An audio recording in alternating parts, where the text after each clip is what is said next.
அருமை பெரியோர்களே, அனைவருக்கும் வணக்கம்.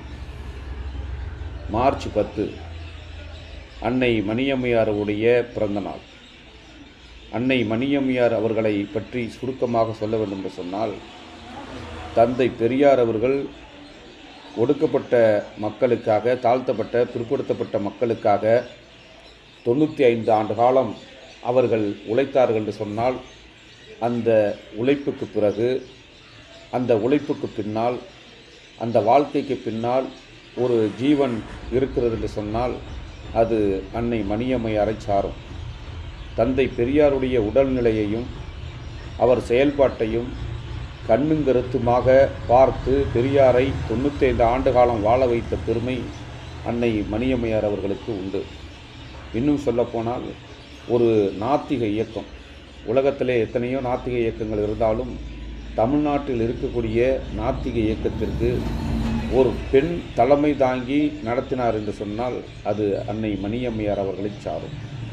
இன்னும் சொல்லப்போனால், வடபுலத்திலே ராவணனை மிகப்பெரிய வில்லனாக பாவித்து ராமன் லீலா என்று நடத்திய போது, அதை வைத்து அரசியல் செய்தபோது, அதை வைத்து மத துவேஷம் செய்தபோது, தமிழ்நாட்டிலே தென்னகத்திலே ராவணனை பெருமைப்படுத்தி, ராவணனை புகழ்ந்து, ராவண லீலா என்று நடத்தி சாதனை கண்ட ஒரு மகத்தான ஒரு பெண் தலைவர் தான் அன்னை மணியம்மையார் அவர்கள்.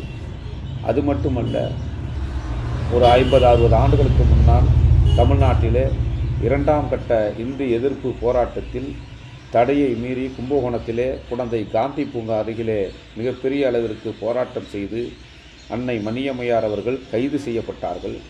கைது செய்யப்பட்டு பக்கத்தில் இருக்கக்கூடிய பாபநாசம் கிளை சிறையில் சிறை வைக்கப்பட்ட வரலாறு கும்பகோணத்திற்கு, பாபநாசத்திற்கு உண்டு.